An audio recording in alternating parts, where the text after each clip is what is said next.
Powell House, South Kensington, London, England.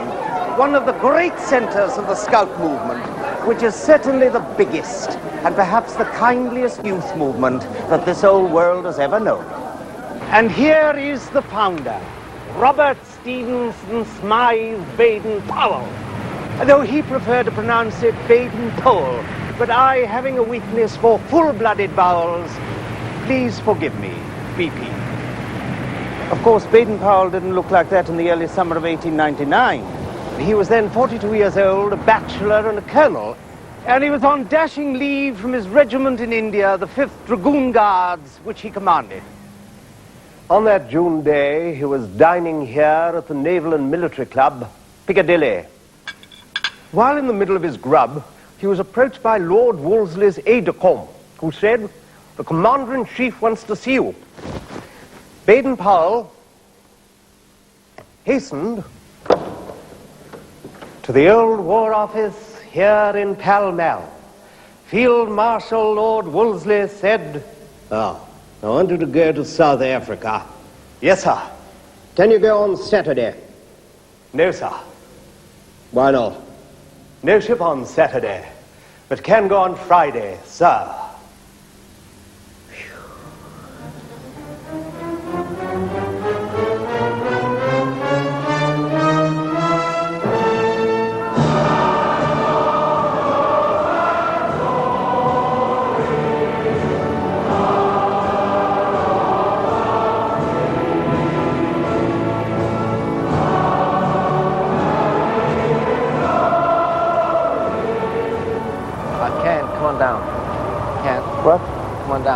No, look, so I want to do it again. I wasn't very happy about that. I want to talk to you. Come on down. What? Come down. What's the police? Yeah, come on down. I want to talk to you. Well, we got permits. Tell them we got permits. No, come on, mate. What? All right, come down a second.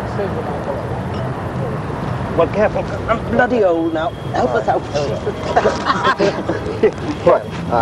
I got bad news. Okay. Very bad news. I'm sorry.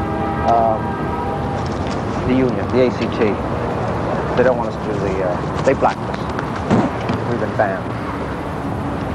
What do you mean we can't go on Sunday? Yeah, well, we'll go back and find out what it's all about, but Roz just brought the news now. I don't believe it. Are you serious? But we can't go on Sunday? No, they're holding by their resolution, and they're not making any exception, and they say we continue. All right. Bloody hell, well, look, 9 months... Look, 9 months ago, what you doing? Roz, we got don't ask around. What? Look, 9 months ago... We'll go back to the... I get turned down through making a Michael Collins film by the bloody IBA. And you mean now, my side... Mr. Sylvia Naritzana, the director, had just told us that the ACTT had blacked us, that we've been banned from filming in South Africa. The ACTT is the Film Technicians Trade Union, and this banning, they claimed, was an anti-apartheid measure. Well, I don't think it's bloody right, Sylvia. I tell you, the only thing left to do is to make a bloody film about Enid Blyton. Let's go back. Of course, the irony of our predicament was that 1 year ago, I had been responsible for a film of the life of the Irish patriot Michael Collins. The reason for making that film was to explain the Irish point of view over their historical conflict with Britain. This film had been suppressed by, apparently, the Independent Broadcasting Authority. Over that issue, this very trade union, the ACTT, had complained about establishment censorship. All right, we'll go back and work it out. Come on, wrap up, everybody. Okay, thank you.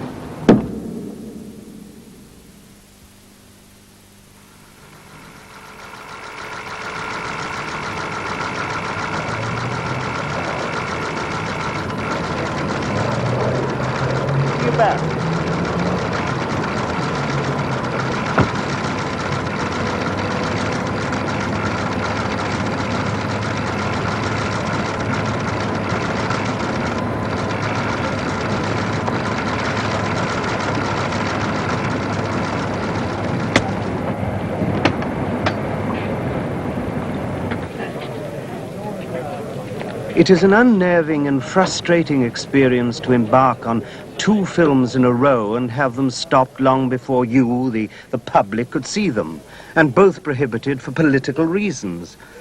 We were on our way to see our Thames television producers, Mr. Jeremy Isaacs and Mr. Ian Martin. The truth is that I feel a bit of a birk over this. Now, look, this is 2 films in a row. One film about Ireland being stopped by the Independent Broadcasting Authority, which I do, rightly or wrongly, equate with the establishment, with the right. And now, in Trafalgar Square, an innocent film about Badon Powell, being banned by the ACTT, which rightly or wrongly I do equate with the left. Now, what I personally feel is that I don't want to take my loot for nothing, and I do feel that we should be allowed to make a film to try and find out what elements in our society stop us from making these films. I mean, I think that if we succeed, you really are up against perhaps having 3 films banned in a row. It has always been a hard struggle in television to get new things said. And at the moment I feel that so far from it becoming possible to extend the boundaries of freedom of speech on television, I see dangers that they are actually being limited. Go ahead, let's try and make this film. Well, thank you, sir. And thank you, sir. And we'll do our very best. We decided to start our innocent inquiry by beginning with the suppression of the Michael Collins film, you know, the Irish film. Now, Mr. Morley Safer is a distinguished American television reporter for the Columbia Broadcasting System. And in his reporting of facts over in the United States of America, he also has run into difficult times. Can you equate the trouble you got into over Vietnam with the trouble I'm in over trying to tell the story of Ireland? Thankfully, in the United States, or in my case at CBS, my company stood behind me four square under the wrath of the President of the United States, then Lyndon Johnson, and the Department of the Defense, who wanted my removal from Vietnam, if not more. The Marine Corps threatened my life, but CBS stood four square. I think they felt a great deal of pressure at some points, and I think that there might have been some counsel to give in at some point, but they didn't. And I don't know if you can use this on the air or not, but the day after one of the reports, a very high-ranking officer of CBS got a telephone call from the president, and it was very early in the morning. There was a very familiar voice on the other end, and he said, "Hello?" He said, I won't mention the man's name, he said, but Johnson said, "It's your president speaking." I said, "Oh, well, Mr. President, what can I do for you?" He said, "Do you know what you did to me last night? You shat on the flag of the United States," referring to a piece that I'd done. So your company and your employers supported you in face of a challenge from the President of the United States? Indeed.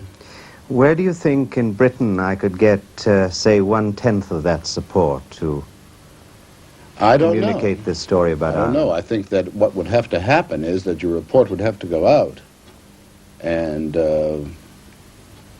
whatever mysterious creature in the IBA or in the government or wherever would decide that it was treasonable or something, Sir Lou Grade, or if it was a newspaper, Sir Roy Thompson, would have to say, "Send me to jail.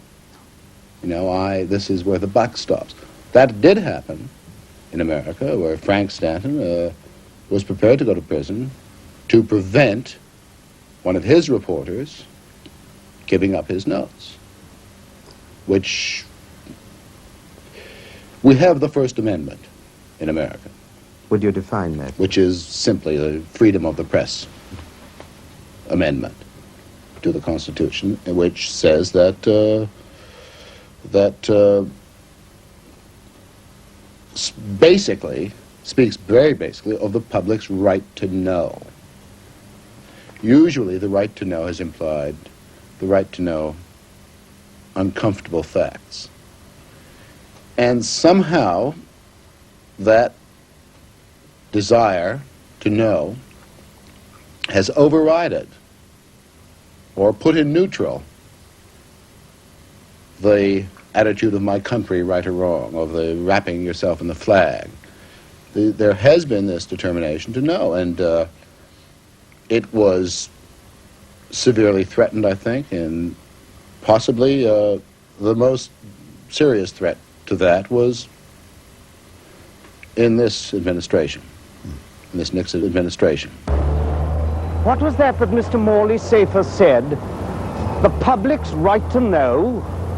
Well, that's fighting talk in Britain in 1973. A few people have been allowed by Sir Lou Grey to see the Michael Collins film, and they were mainly members of this British Parliament. The tendency was for Tories to support the suppression and for socialists to be worried about the suppression. The Tory member of Parliament who wrote about the Michael Collins film in the London Daily Telegraph, and all that that implies, was Mr. William Deeds.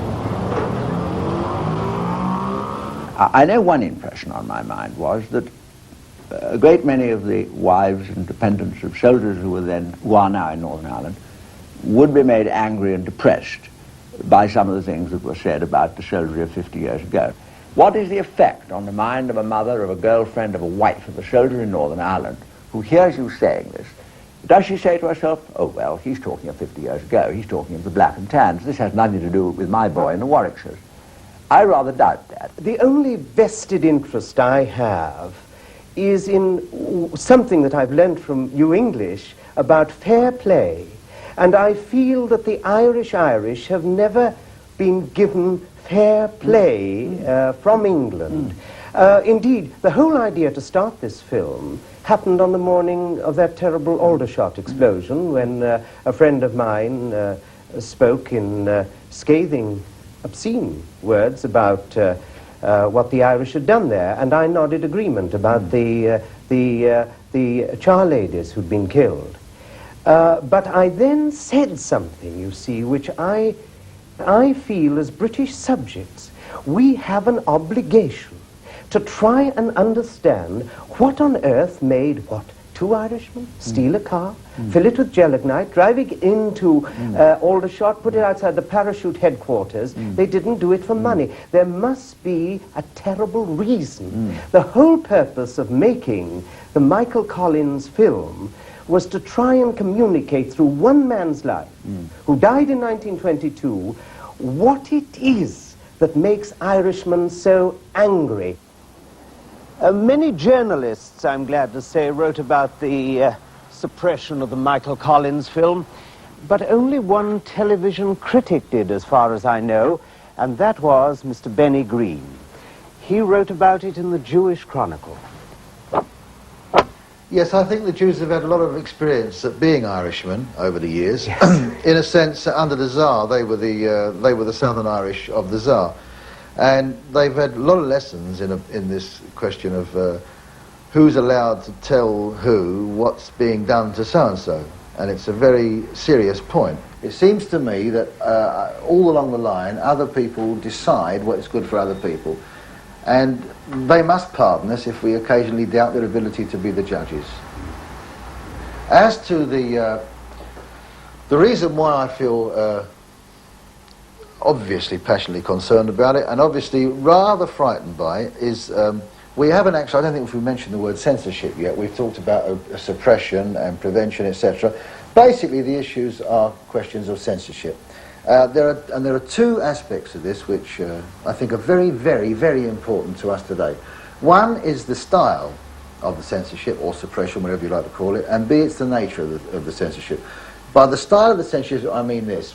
If a repressive government says, we consider that our citizens mustn't do A, they mustn't do B, they mustn't do C, we know where we are, we don't do A, B and C, or else we do it and fight the government. So we know where we are.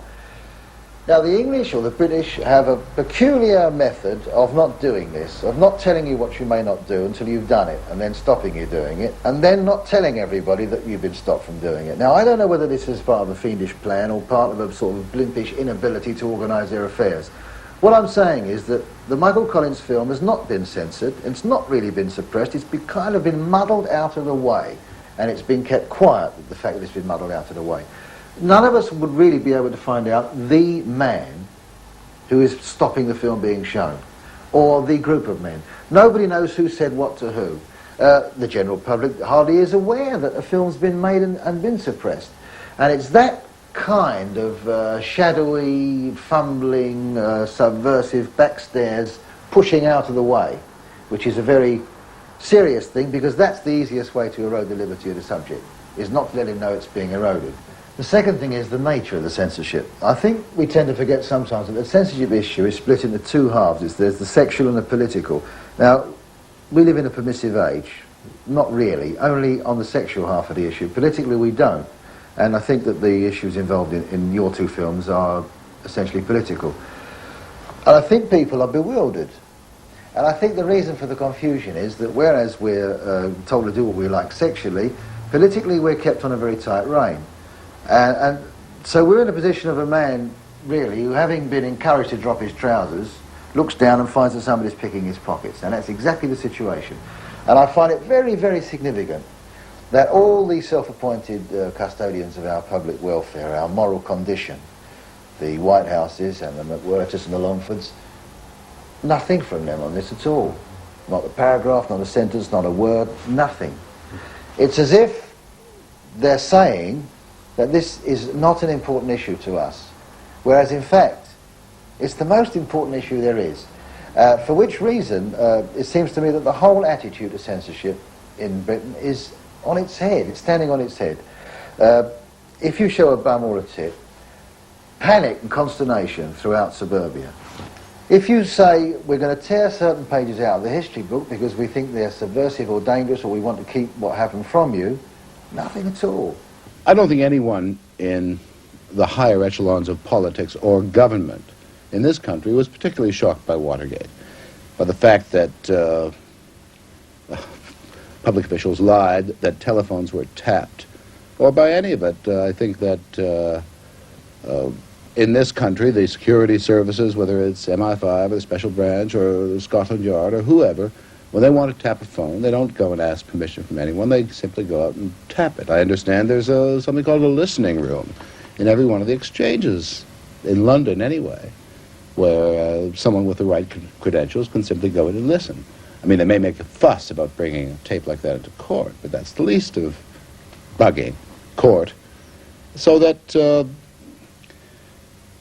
in fact, I suppose, Americans really are much freer to know and freer to conduct themselves and freer to have a Watergate affair.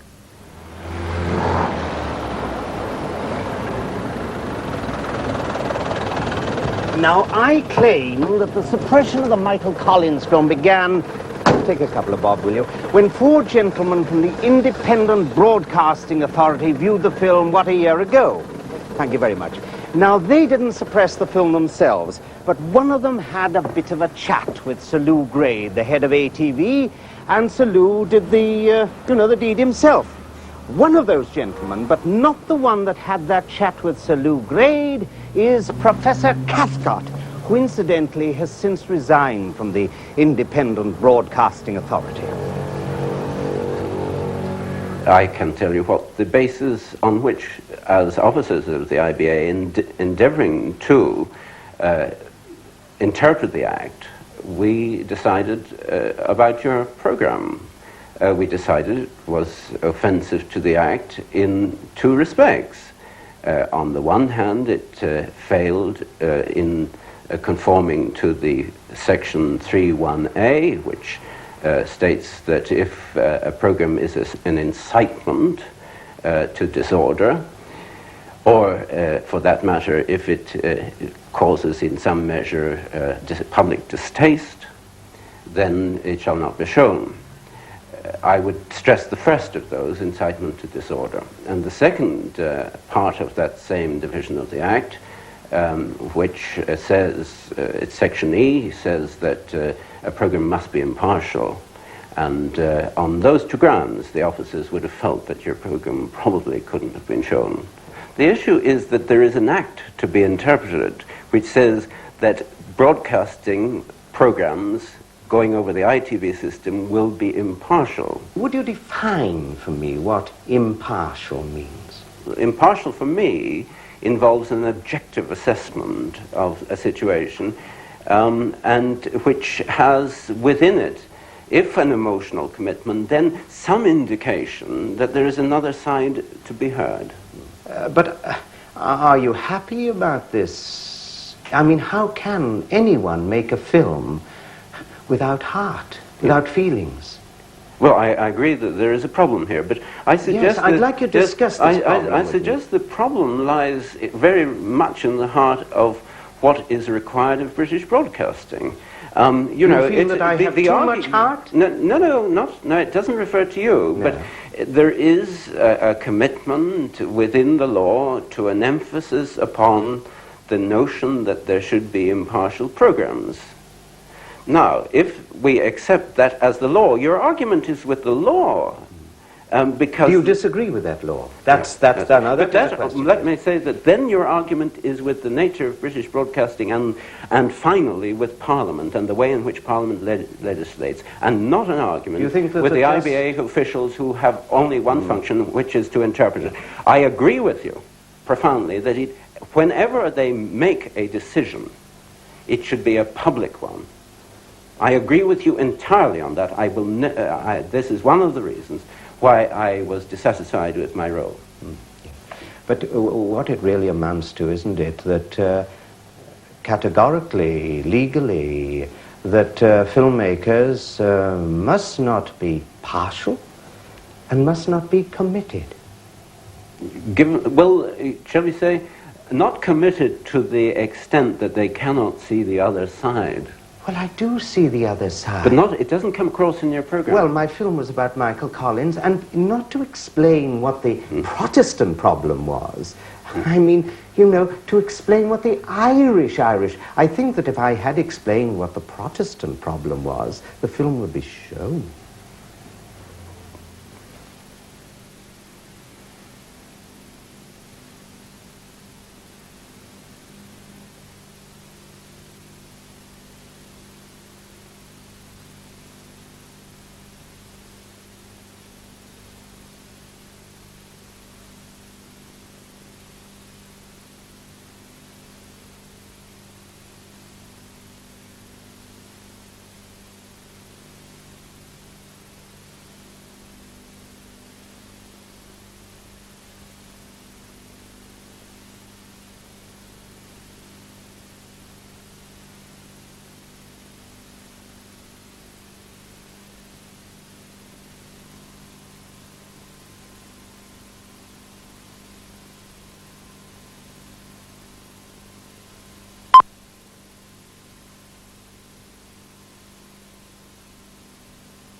On the other hand, the suppression of the Michael Collins film was written about by many Irish journalists.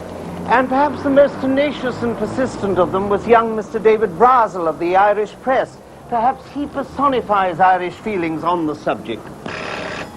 My initial interest was that a film was being made on Michael Collins, the big fellow, so key figure in Irish history, by a Welshman, and a Welsh nonconformist at that. My first story, in fact, was well over a year ago, and I'll show you it here. I dug it up last night from our Sunday paper. That was printed in August 1972, before, in actual fact, the film was suppressed. So you could see this suppression coming. It looked like it at that time, yes, and it became even more interesting, of course, from my point of view, when it was suppressed, in that the peculiar situation whereby events and personalities of over 50 years ago were still considered such that they had to be kept from the British public. I've written 3 times to ATV, Sir Lou Grade, to try and secure at least a press showing, but each time the answer's been no. Has Sir Lou given any reasons why you shouldn't be allowed to see it? Well, he only wrote one personal reply. That was the last one, when he spoke about his responsibility as a broadcaster. We don't have a House of Lords in the United States, so that you can't create or knighthoods. So that Lew Grade would be simply good old Lew Grade, and there'd be no Lord Thompson and everything else. So that it's the old British way of doing everything. You just absorb the enemy. And how could Sir Lew, by God, knighted by the Queen herself, ever do anything as disrespectful to her loyal ministers as run a program that possibly implied criticism of current policy? Thank you. At this point, I would have liked the Independent Broadcasting Authority to explain to you exactly what one of their leading lights, Mr. Bernard Sendall, said to Sir Lew Grade that immediately led to the suppression of the Michael Collins film, but the Independent Broadcasting Authority have very courteously declined to be interviewed on film. And so, on to the theatre. On to the distinguished Irish actor, Mr. Peter O'Toole, who was the first person to ever speak to me about Michael Collins, 16 years ago. But to me, 16 years ago, his outstanding qualities, I suppose, were slightly romantic. I've always found him an enormously attractive figure, a major 20th century statesman. Why are the British apparently still frightened of him 50-odd years later? They were frightened of him when he was alive. They're bound to be twice as frightened now he's resurrected. I also think apart from your qualities of telling good stories, you're a bit of a Burke. Because how long did you spend making it after I bribed you into doing it? Well, I researched it for 3 to 4 months intensively till about 3 o'clock every morning, and then we were a month shooting it. The editing was not my responsibility. So you lived, 5-6 months with one of the greatest secret operators of the 20th century, and you hadn't got the nous to nick a copy. Did you? Well... It didn't rub off on you enough? Yes, I admired the British system of doing things then more than I do today. I've learned a hard lesson in the meantime. But how could you possibly make a film about a man who understood the kind of powers that would suppress, would censor this kind of... shriller, more documentary voices than mine could say oversimplification of the fact, but not in your case, because it is you are unique. You must have felt surely that someone would snap this. Or were you trying to be a martyr? The purpose was to try and communicate to the British people a question that I wanted to ask you. What makes Irishmen angry? I thought in telling his life that could be explained. And you do that, just that. You still should have stolen a copy. Yes. When Sir Lew Grade did see the film, he gave the reason for it being suppressed if it added one single death. A British soldier in the northeastern part of Ireland. It was more than his conscience could carry. What are your reactions to that? Why would he say that another soldier would be killed because of the film? I mean, it's not, and soldiers are being killed all the time. My own view, for what it's worth, is that which was that it would perhaps, if anything at all, if anything ever does change anything, and I doubt that seriously, that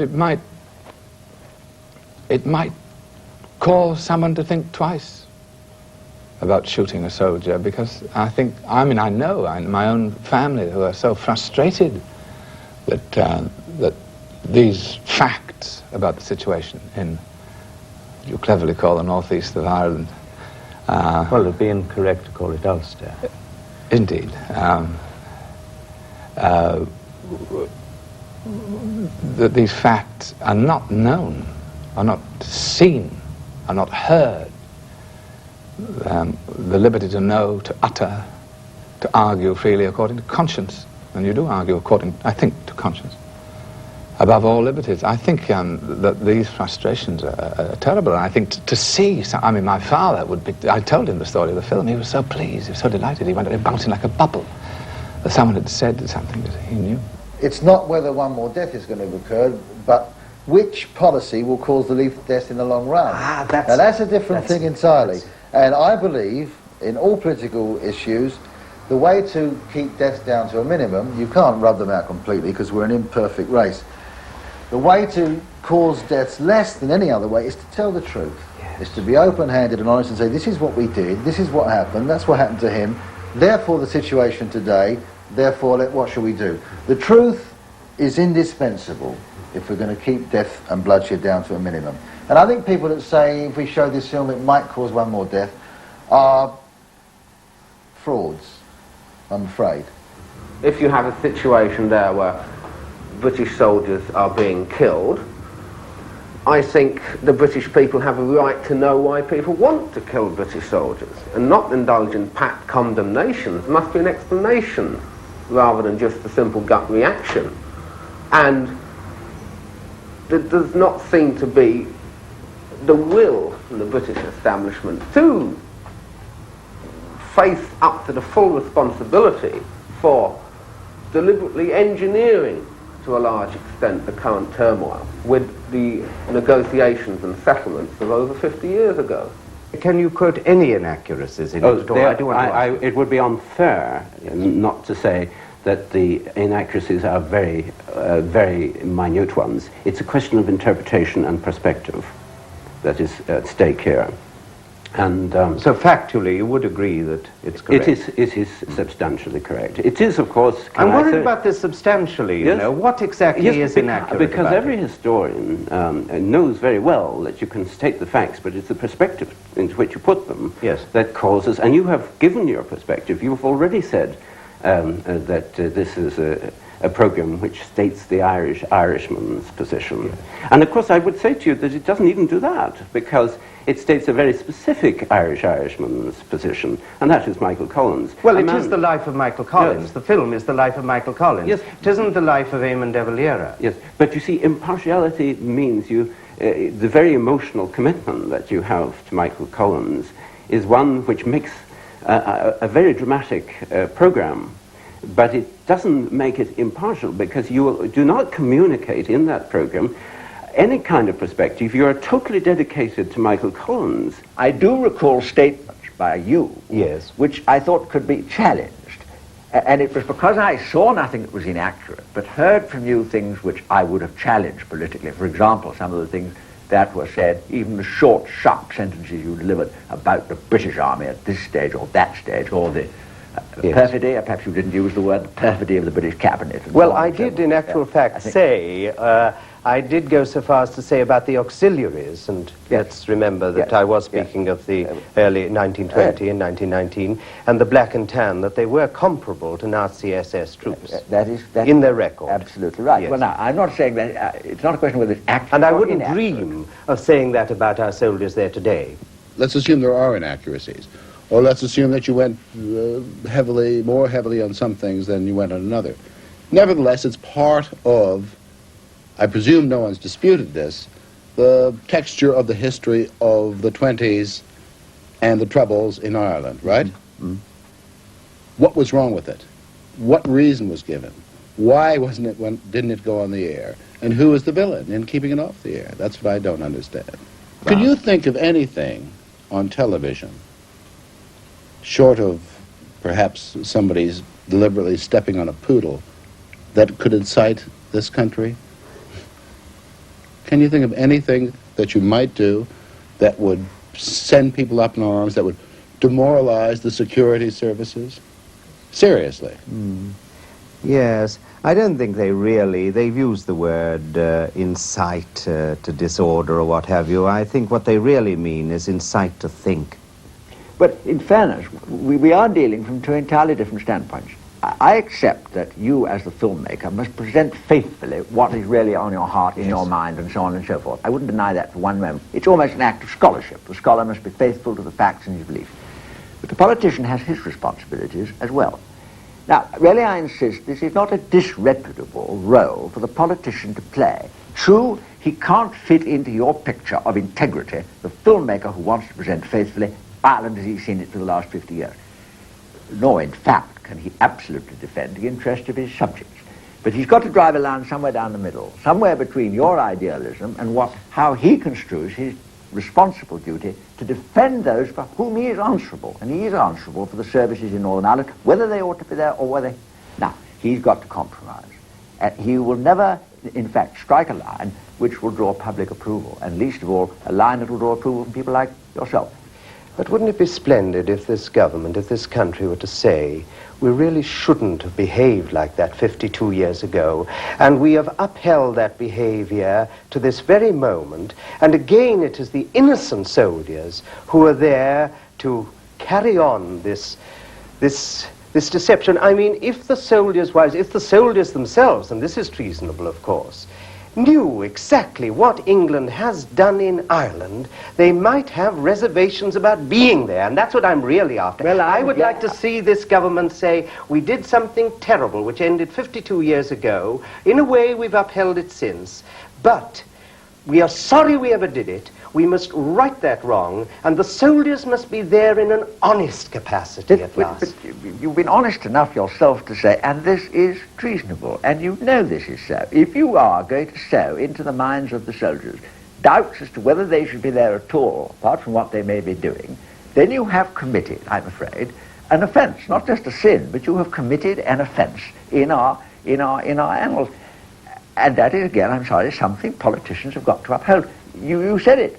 And this is treasonable, and it is, because you must not subvert soldiers from their duty by saying to them, you're wasting your time, this is a complete nonsense, you're against a background of dishonesty, of perfidy, of bad treatment of Ireland, and you might as well come out. Now, if you do that, even as a faithful artist, presenting the thing as honestly as you know how, you have committed an offence.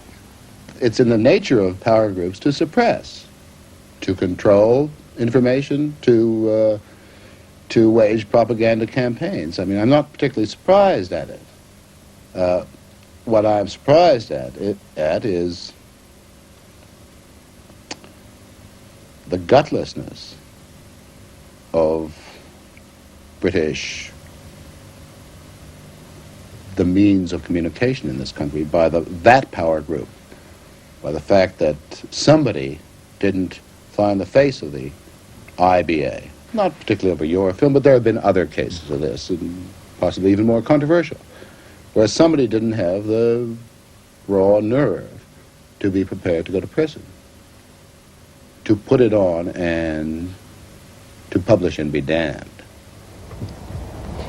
Well, that is as much as I can communicate to you about the suppression of the Michael Collins film. That is why you were prevented from seeing it. And so on to the second investigation, and that is why we were stopped from going to South Africa to make a film about Badon Powell in the historic siege of Mafeking. And for that purpose, I am on my way to film Mr. Alan Sapper, the General Secretary of the ACTT, the Film Technicians Trade Union. Now, it was Mr. Sapper who instructed our film crew that they could not film in South Africa, and thereby prevented you from seeing that film, see? Let me ask you something. Do you think you're now going to complete the treble? Oh, that's Have fun. 3 bands? Yeah, that's funny you should ask that. Of course, we've been walking a tightrope the whole while. Everybody's been very nervous about... well, I just got news from Silvia Naritsana, the director. Yesterday there was a meeting of the General Council, I believe, of the ACTT, and they have said that we cannot use the Alan Sapper film interview, which he was very happy about. When you consider that they have said that they are never, ever guilty of censorship, that preventing us going to South Africa was not censorship, which is correct, they have now been guilty of the most extraordinary censorship. Do you feel, what do you feel? You're guilty, or we're guilty of what? Anything? What, lies? Mental and moral turpitude? Hogwash? What? No. Well, Mr. Sapper thanked me for keeping my cool at the end of the interview. He did a splendid oration, most effective, and thanked us for being so generous in spirit in the interview. But that executive have said no, not to see it. So they are guilty of censorship. It really is a pity that the hard-line members of the executive of the ACTT have censored their own General Secretary, Mr. Alan Sapper. And the strange fact is that he put their case very well. But they have dictated that you mustn't be allowed to see that interview. And so I am on my way to meet Mr. John Hatsewe, the leader of South Africa's banned trade union movement, SACTU. Now, leaders of the ACTT have explained to me that the reason that we have been prevented from going to South Africa is because Mr. Hatsewe, on behalf of his organization, requested it. Now, I consider it shameful of the ACTT that they allow this political refugee to stand alone when it comes to an explanation, a filmed explanation of their action. The political aim is to isolate the white nationalist government in South Africa to make them rethink their policy. That is the point. Yeah. Now, when I came to Thames Television to make this innocent film about Badon Powell in the siege of Mafeking, one of my first requests to Thames Television, that is, of course, before the film was banned, was would Thames Television agree to the employment of at least one black African technician at full European rate of pay, and Thames agreed to this. Perhaps it was the first breakthrough on a point of principle as far as the black film technicians of South Africa go. Do you think that this is a worthwhile achievement? I agree in other countries, but in South Africa, no. When you talk about the wages, you cannot dismiss the wages, or rather separate the question of the wages from the right to vote for the right to vote for a man to represent you in parliament where the laws of wages are made. In South Africa, and probably only in South Africa, the laws are made on the basis of a man's color, not on the basis of what you can do. I would never ask you to agree with me that we should sell military equipment to South Africa, or even to buy outspan oranges. What we are concerned about is making an historical film about South Africa for this country, to help this country to understand something about South Africa. Now, do you see any difference between military equipment and buying outspan oranges with the importance of communicating facts to this country about South Africa? There is a difference, as you say, by when you talk about the military equipment and the communication which you are referring to. So that we can understand South Africa better. The communication that you are referring to, I think people up to now, they understand South Africa very well. Oh, but let me develop then this. you overrate the British people. But let me develop this point. The British people don't even understand about Ireland. Here, you are talking about the communication of commercialized. No, wait a minute. I think you really do misunderstand. This is not a commercial film. This film is a piece of England's history.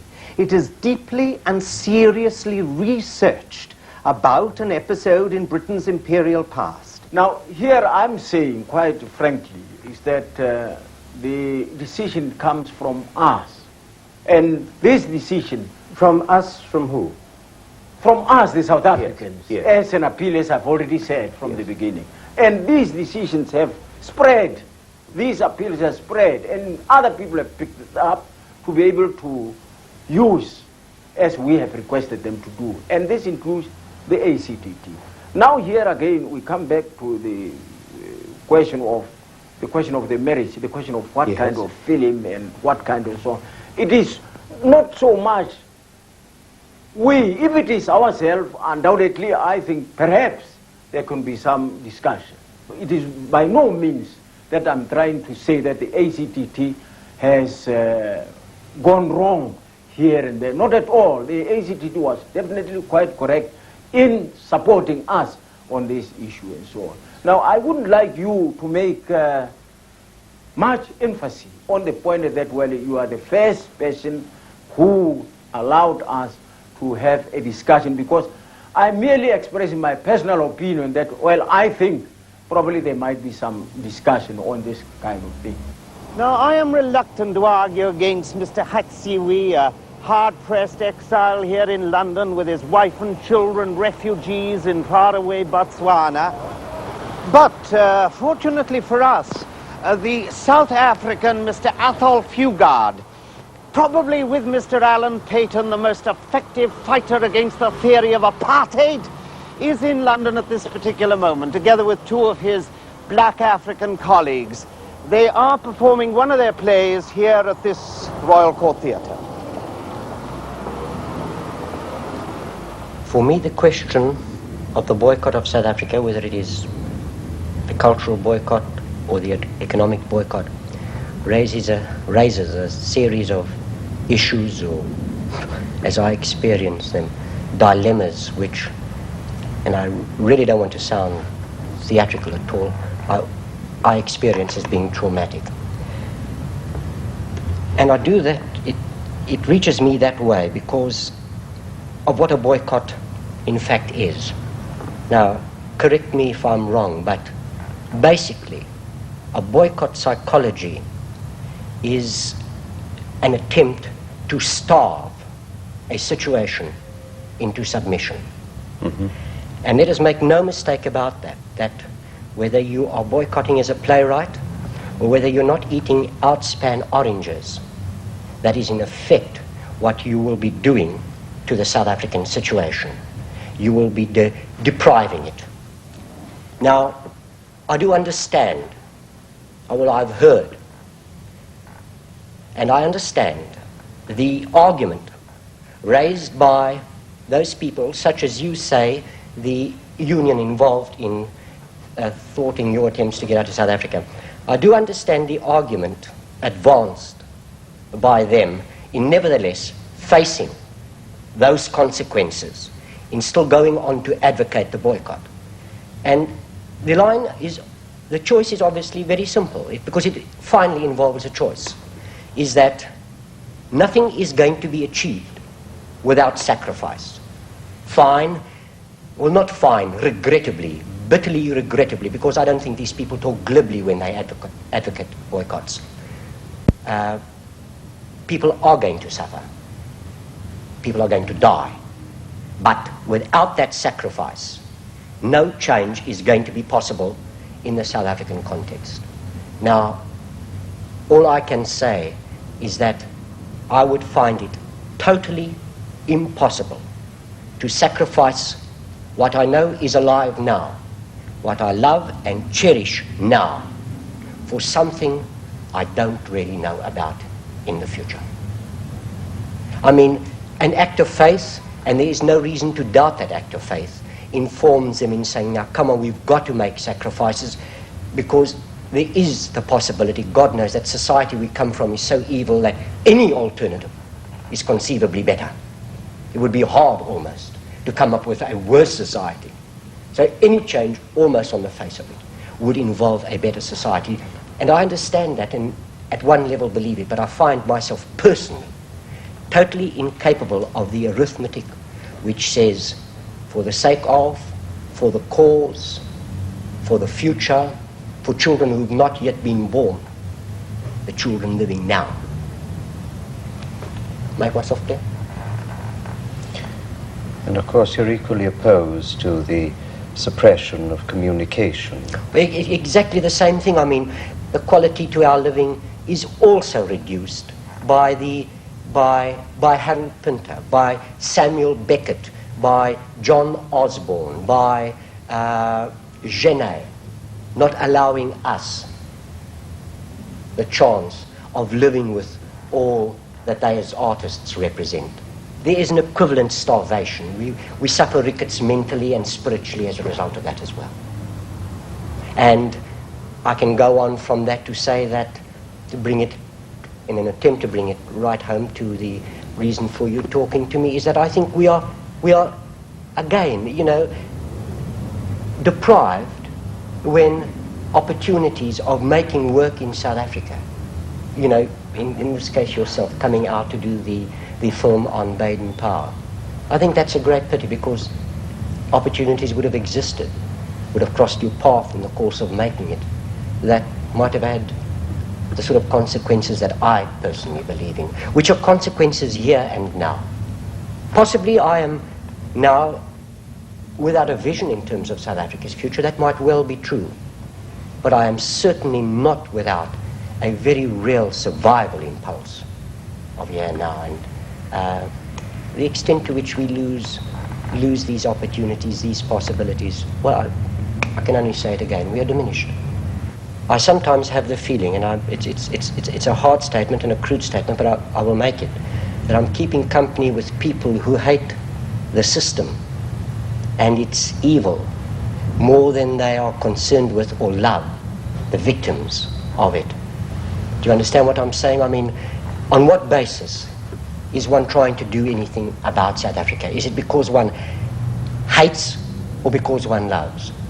Now, you know, I just find it impossible to hate apartheid more than I am concerned with and respond to the people who are trying to survive decently in the face of it.